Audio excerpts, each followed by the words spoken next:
Buenas tardes y bienvenidos a una nueva sesión del curso de Química General. En la sesión de hoy vamos a iniciar un tema grande, ¿sí?, que tiene que ver con los estados de agregación de la materia, los estados alotrópicos, ¿sí? Básicamente líquido, sólido, gaseoso y plasma, ¿no? Son los cuatro principales, ¿no? En la sesión de hoy particularmente me voy a centrar en uno de los estados alotrópicos, ¿sí?, fundamentales, que son el estado gaseoso, los gases, ¿de acuerdo? Entonces, en el contenido de hoy vamos a ver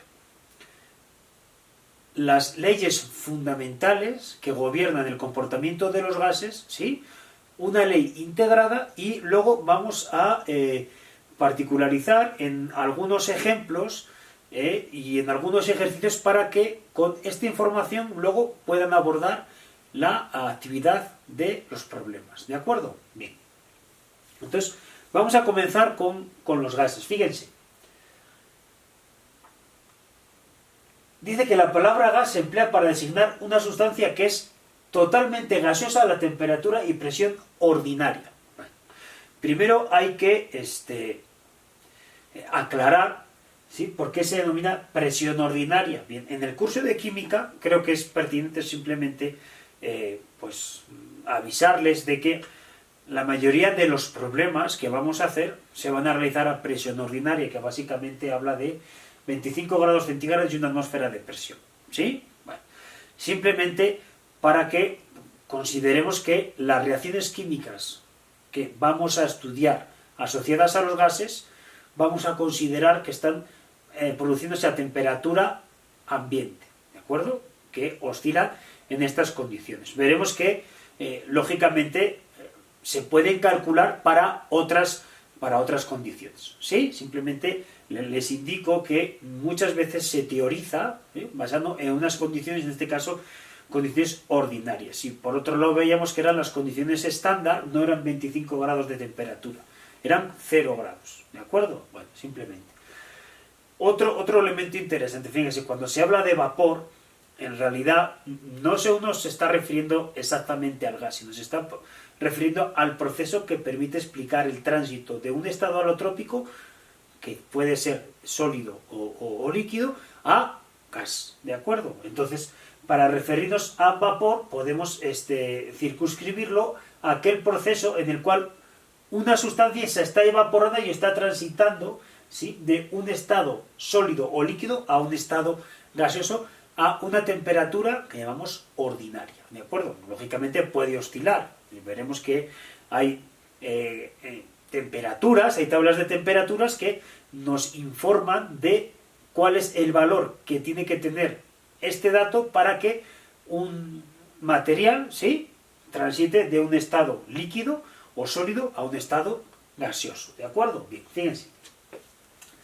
Vamos a dar dos pequeños matices. Fíjense, en qué se distingue el estado alotrópico gaseoso del líquido y del sólido. Pues, básicamente podemos decir que el gas no tiene un volumen que podemos denominar intrínseco, ¿de acuerdo? Intrínseco entendido que es fijo, determinado. Y en este sentido podemos decir que el volumen del gas se ajusta a las dimensiones del recipiente donde se está expandiendo este material en este estado, ¿de acuerdo? Entonces, esto es algo que distingue, ¿sí?, distingue de estos dos estados alotrópicos. Bueno, no les he comentado, el gas, el plasma es el otro estado alotrópico que se caracteriza por estado ionizado total del material que estemos analizando, ¿de acuerdo? Pero no lo vamos a ver en este curso, fíjense. Simplemente quería añadir en el sentido de esta diferencia entre el gas, el estado gaseoso, el sólido y el líquido, sí que para el estado alotrópico gaseoso las fuerzas de atracción entre las partículas son muy pequeñas, ¿de acuerdo? Son muy pequeñas porque están muy distantes, es decir, el tamaño o la distancia relativa, ¿sí?, entre dos moléculas de gas en sólido, líquido y gaseoso, ¿sí?, es muchísimo mayor en el gaseoso, ¿de acuerdo? Muchísimo mayor. Estas fuerzas, que podemos ver que son, o luego veremos que son intermoleculares, son mucho, mucho más pequeñas porque la distancia, ¿sí?, entre dos moléculas de un gas en estado gaseoso es muy, muy superior con respecto al tamaño promedio de la molécula, ¿de acuerdo? Entonces esto hace que las fuerzas intermoleculares sean muy pequeñas. Bien. Más cosas, fíjense. Este tipo de configuración determina que haya muchos grados de libertad en cuanto a la posición que puede ocupar una molécula del gas en el recipiente, ¿de acuerdo? Se distribuyen de forma desordenada, ¿sí? De forma desordenada. Lógicamente chocan entre sí, y cuando chocan entre sí, sí tienen un efecto las fuerzas intermoleculares, y cuando chocan con el recipiente, sí, pues entonces tenemos la posibilidad de medir otra variable que es muy, muy importante en la cinética de los gases, que luego veremos que es la presión, ¿de acuerdo? Fíjense, vamos a analizar cuatro postulados, ¿sí? Cuatro postulados o cuatro características físicas que podemos adscribir a cualquier gas. Fíjense, primero, hemos de decir que se adaptan a la forma y el volumen del recipiente que los contiene. Si decíamos antes que no tenía un volumen intrínseco propiamente dicho, sino que se dispersa libremente, lógicamente, si tenemos un gas en la atmósfera, pues difundirá, ¿sí?, hasta pues distancias muy, muy grandes. Lógicamente, si lo tenemos confinado en un recipiente, el volumen del gas se va a ajustar a la morfología de este recipiente, ¿de acuerdo? Fíjense, más cosas. El segundo postulado es interesante. Dice, se consideran los más compresibles de los tres estados de la materia. Bueno, este término, ¿sí?, hace referencia a la compresión. Es decir, la compresión podemos entender como aquel término que se refiere a la reducción del volumen que experimenta un cuerpo cuando se le somete a una presión por toda la parte periférica, ¿sí?, del volumen que está ocupando. ¿De acuerdo? Entonces, si nosotros sometemos a presión a un gas, las partículas del gas, ¿sí?, disminuyen la distancia entre sí, y eso posibilita la comprensión de toda la masa gaseosa. ¿De acuerdo? Esto no sucede, por ejemplo, con los líquidos o con los sólidos de la misma manera, ¿sí? Puede haber una pequeña compresión, ¿sí? ¿De acuerdo? Que lógicamente tiene otro efecto sobre el cuerpo en general, pero los gases sí son compresibles, ¿de acuerdo? Puede disminuir su volumen cuando se ejerce una presión, una fuerza, ¿de acuerdo?, distribuida por la superficie del gas, ¿sí? Bien, más cosas. Dicen que cuando se encuentran encerrados en el mismo recipiente, se mezclan de forma completa y uniforme. Bueno, lógicamente, cuando están distribuidos en un recipiente, lo que se indicaba previamente de que se mueven aleatoriamente, ¿sí?, esta tendencia o esta dinámica de distribución aleatoria con el tiempo lleva a una redistribución homogénea, ¿de acuerdo? Entonces, si tenemos varios gases en un recipiente, conforme pase el tiempo vamos a tener una mezcla, ¿sí?, teóricamente homogénea, ¿sí? Acuérdense que luego siempre pueden generarse microgradientes, ¿no? Pueden generarse microgradientes y eventualmente puede haber mayor concentración de un gas en una parte del recipiente, pero estamos hablando desde una perspectiva teórica, ¿sí? ¿Qué más?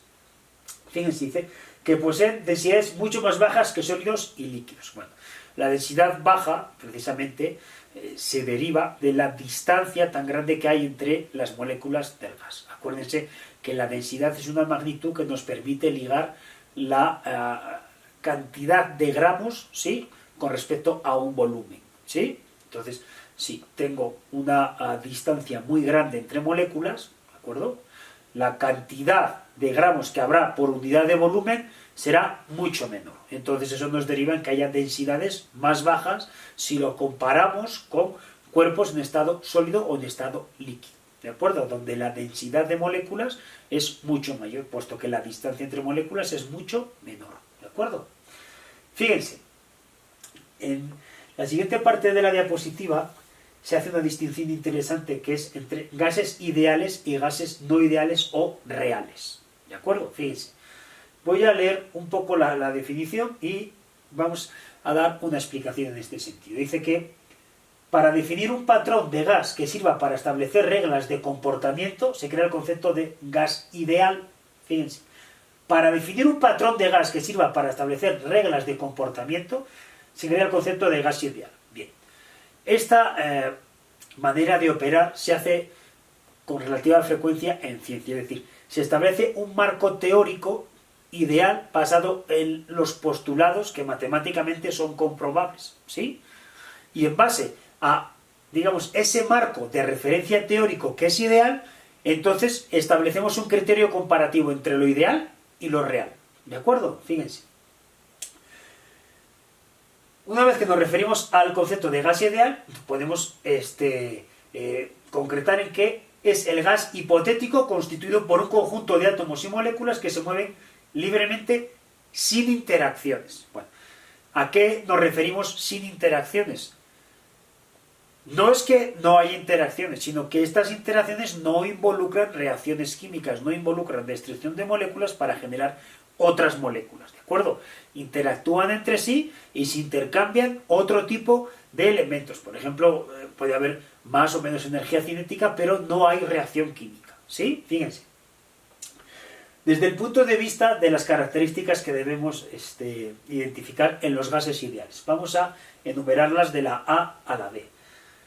Dice que los gases se componen de moléculas, bueno, lógicamente dice diminutas, cuyo tamaño es ínfimo si lo comparamos con la distancia entre ellas. Esto no es exclusivo de los gases ideales, también se aplica a los gases reales, ¿de acuerdo? Bueno, entonces, teniendo en consideración esto, pues entendemos que la mayor parte del volumen en el que está distribuido un gas, pues está ocupado por vacío, ¿sí? Está ocupado por vacío, que es básicamente lo que estamos diciendo antes. Fíjense. Dice que las moléculas del gas son totalmente independientes unas de otras, de modo que las fuerzas intermoleculares son débiles o despreciables salvo en el momento de la colisión. Bien, si tenemos una distribución muy alejada de una molécula con respecto a otra, las fuerzas intermoleculares, y desde el punto de vista eléctrico sobre todo, ¿sí?, pues son despreciables, ¿eh? Entonces no vamos a considerar, ¿sí?, las fuerzas intermoleculares, sino hasta el momento que interactúan entre sí. ¿Sí? Cuando interactúan entre sí puede haber intercambio de energía cinética. Y eso puede afectar a variables como luego veremos como la temperatura. ¿De acuerdo? Fíjense. Las moléculas del gas ideal se mueven continuamente de forma desordenada y chocan entre sí contra las paredes del recipiente. Cuando chocan entre sí contra las paredes del recipiente, se constituye las condiciones para que se pueda medir una de las variables que permite, digamos, caracterizar las condiciones físicas en las que está el gas, que es la presión, ¿de acuerdo? Los choques entre moléculas y contra el recipiente permiten determinar la presión y, finalmente, pues lógicamente, cumplen con las leyes de los gases, por eso hemos definido previamente el marco teórico ideal, ¿sí? Bien, vamos a hacer una pequeña aclaración porque todos nosotros estamos acostumbrados a unas escalas de temperatura, ¿sí? Pero cuando hacemos cálculos con problemas de gases, ¿sí?, tenemos que tener de forma homogénea, ¿sí?, el uso de unas unidades, ¿sí? En este sentido vale la pena aclarar que para aplicar las leyes de los gases debemos utilizar la temperatura en grados Kelvin, ¿sí?, en grados Kelvin. Acuérdense que, bueno, los grados, ¿sí?, tiene que ver con la energía que se aplica a una determinada masa de materia para que afecte a su energía cinética, ¿sí? A veces con el calor específico tenemos una definición similar, ¿sí? Acuérdense, el calor específico es la cantidad de calor que hay que aplicar a un gramo de sustancia para que su temperatura se eleve a 1 °C. ¿De acuerdo? Entonces, este tipo de variable es específica o intrínseca a cada material. ¿De acuerdo? Depende, lógicamente, de características internas del elemento que estamos considerando. ¿Sí? Fíjense. Es básicamente lo que les comentaba antes. ¿Sí? La escala, ¿sí? La escala que vamos a utilizar para los gases es la escala Kelvin o la escala absoluta, ¿sí? La escala absoluta. En este caso, la escala Kelvin, ¿sí? Nos indica que a menos 273.15 grados, ¿sí? El movimiento de todas las moléculas cesa. Deja de haber energía cinética. ¿De acuerdo? Deja de haber energía cinética. Nuevamente, el menos 273.15, que es el cero absoluto, es un tipo de temperatura teórica. ¿Por qué? Porque tal valor de temperatura no es posible alcanzarlo. ¿Sí? No es posible alcanzarlo. Siempre hay cierta, aunque sean décimas de temperatura, pero no se puede lograr, ¿sí? Lograr, valga la redundancia, este valor de temperatura. Es el cero absoluto y les digo, no se puede conseguir desde el punto de vista experimental. Fíjense, más cosas. Dice que las moléculas de gas ocupan un volumen, ¿sí? En él se mueven y se desplazan. Y luego dice que al estar moviéndose chocarán contra las paredes del recipiente que las contienen entre sí y al chocar ejercerán la presión. La presión, acuérdense, que es la magnitud que permite medir la fuerza por unidad de superficie. ¿De acuerdo? La fuerza por unidad de superficie. Entonces, para entender este concepto, podemos, pues, establecer una analogía sencilla, ¿sí? ¿Sí? Los cuchillos se afilan para que cuando se ejerce una fuerza por una superficie mínima, ¿sí? Se produce el corte. Cuanto más romo está un cuchillo, mayor es la superficie sobre la que se está distribuyendo la fuerza y por eso corta menos, ¿sí? El efecto de afilar tiene como consecuencia la disminución del parámetro superficie. Entonces, cuando aplicamos la misma fuerza pero en menor superficie, se produce el corte. ¿De acuerdo? Bien.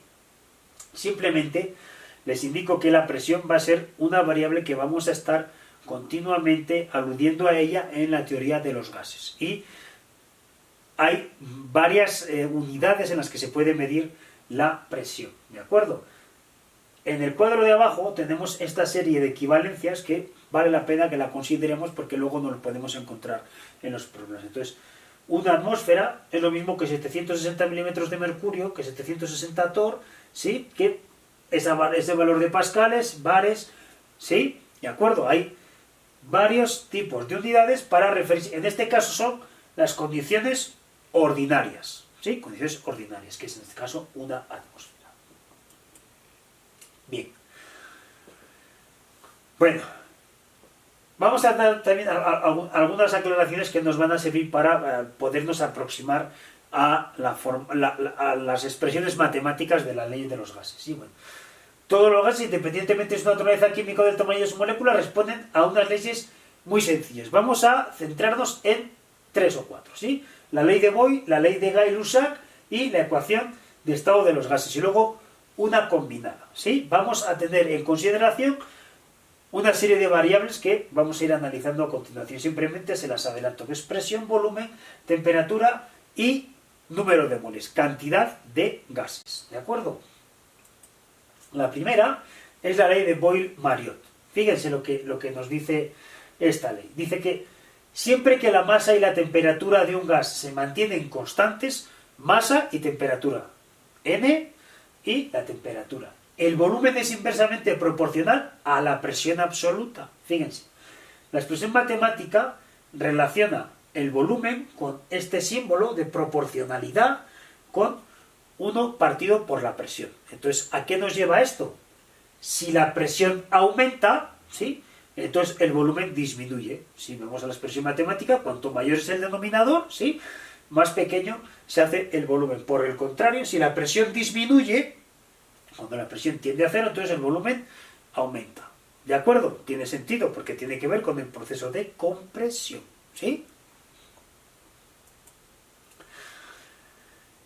Aquí tenemos otra manera de entender esta ley. Fíjense, cuando tenemos un gas que transita en dos condiciones físicas diferentes, ¿sí?, de presión y volumen, podemos establecer esta igualdad cuando pasa de una condición a otra. Entonces decimos que la presión 1 por el volumen 1 es igual a la presión 2 por el volumen 2. Y si hacemos un tratamiento matemático a esa expresión, podemos también inferirla como el volumen 1 partido por el volumen 2 será igual a la presión 1 partido por la presión 2.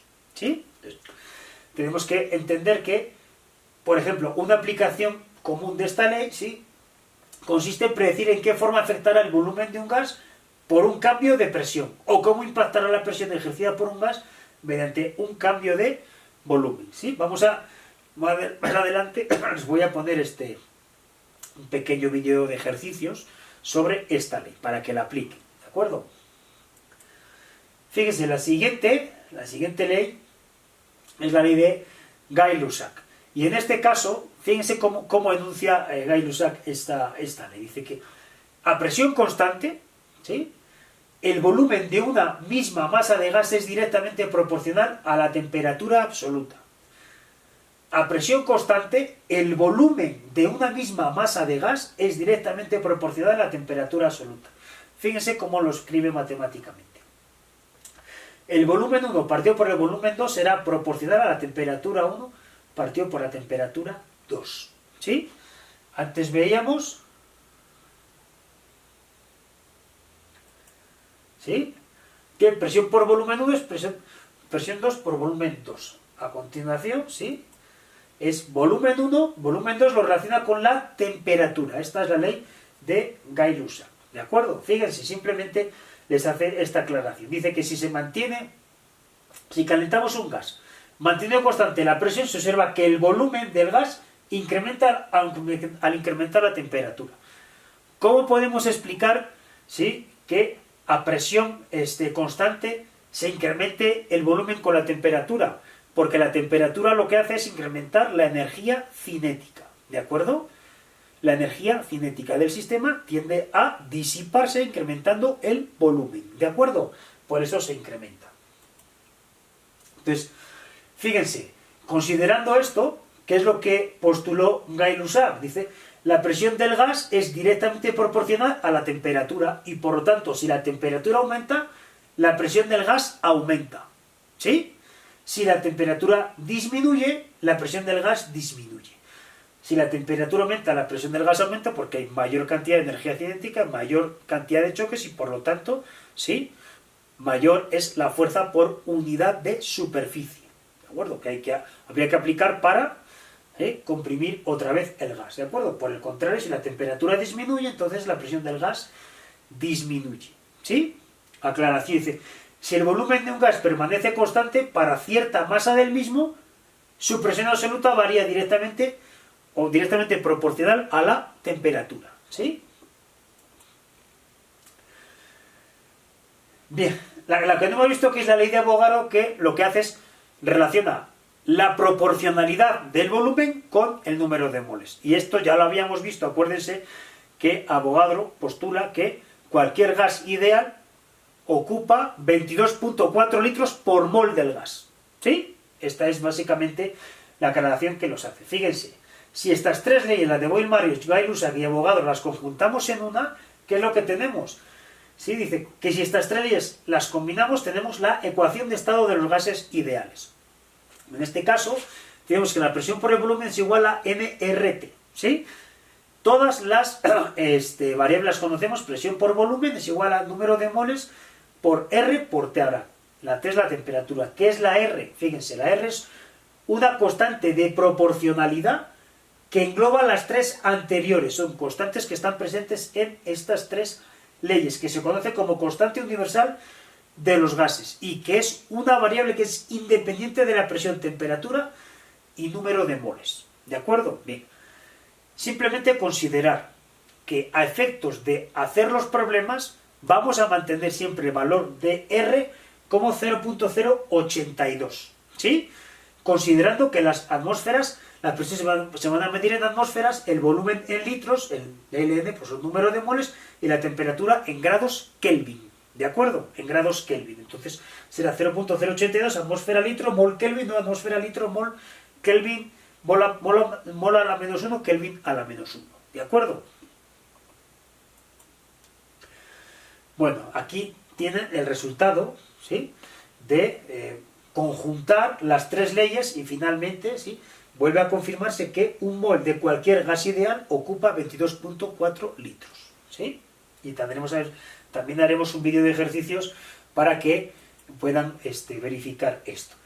Fíjense, otro elemento interesante, si adicionalmente, ¿sí?, combinamos este tipo de ecuaciones, podemos resultar en la ecuación combinada de gases, ¿sí?, que relaciona la presión, volumen y temperatura de un gas con otras condiciones físicas, obviando la constante universal de los gases, ¿de acuerdo?